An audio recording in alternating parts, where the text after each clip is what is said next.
मराठी मालिकांच्या विश्वात आपल्या सहज अभिनयाने, निरागस हास्याने आणि पडद्यावरल्या ताकदीच्या भूमिकांनी घराघरात पोचलेली अभिनेत्री सायली त्या दिवशी अचानक रुग्णालयाच्या पांढऱ्या शुभ्र भिंतींमध्ये जीवन मरणाची झुंज देत होती. आणि हा क्षण केवळ तिच्यासाठीच नव्हे तर संपूर्ण मराठी सिनेसृष्टीसाठी धक्का देणारा ठरला होता. सकाळपासूनच सोशल मीडियावर कुजबूज सुरू झाली होती. सेटवर हसत खिदळत वावरणारी सायली आज कॅमेऱ्यांपासून दूर एका शांत खोलीत निपचित पडली आहे ही बातमी कुणालाच पटत नव्हती. तिच्या अभिनयाने ज्या प्रेक्षकांना रोज आशा दिली होती त्याच प्रेक्षकांच्या डोळ्यात आज चिंता आणि भीती दाटून आली होती.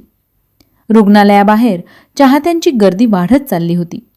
कुणाच्या हातात देवाचे फोटो होते तर कुणाच्या ओठांवर सतत एकच प्रार्थना होती, सायली उठेल का पुन्हा एकदा त्या ओळखीच्या हसऱ्या चेहऱ्याने. तिच्या कुटुंबासाठी हा क्षण शब्दात न मावणारा होता, कारण पडद्यावर लाखोंची मुलगी असलेली सायली घरात मात्र आईवडिलांची लाडकी, भावंडांची आधारवड होती. तिच्या आईच्या डोळ्यांतून न थांबणारे अश्रू जणू तिच्या बालपणापासूनच्या आठवणी सांगत होते. साध्या घरातून आलेली ही मुलगी आपल्या जिद्दीच्या जोरावर मालिकांच्या शिखरावर पोहोचली होती. पहिल्या ऑडिशनपासून ते यशाच्या शिखरापर्यंतचा तिचा प्रवास अनेकांसाठी प्रेरणा होता.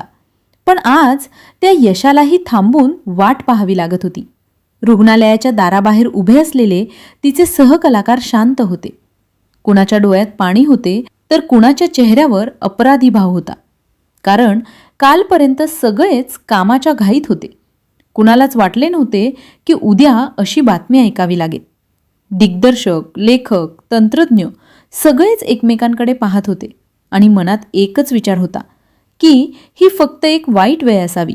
मालिकेचे शूट थांबवण्यात आले होते. सेटवर सायलीची रिकामी खुर्ची तिच्या अस्तित्वाची जाणीव करून देत होती. मेकअप रूममधला आरसा जणू तिला शोधत होता. तिच्या संवादांनी गजबजणारे स्टुडिओ आज अस्वस्थ शांततेत बुडाले होते. बातम्यांच्या चॅनेलवर तिच्याबद्दल बोलताना प्रत्येक जण तिच्या मेहनतीचा, शिस्तीचा आणि नम्र स्वभावाचा उल्लेख करत होता. कधीही उंचीचा गर्व न केलेली ही अभिनेत्री आज संपूर्ण सिनेसृष्टीला एकत्र आणत होती. प्रेक्षकांसाठी ती केवळ एक पात्र नव्हती तर त्यांच्या रोजच्या आयुष्याचा भाग होती. संध्याकाळी टीव्ही समोर बसून तिची वाट पाहणारी अनेक घरं आज शांत होती. रुग्णालयातील त्या बंद दारामागे वेळ जणू थांबून राहिला होता.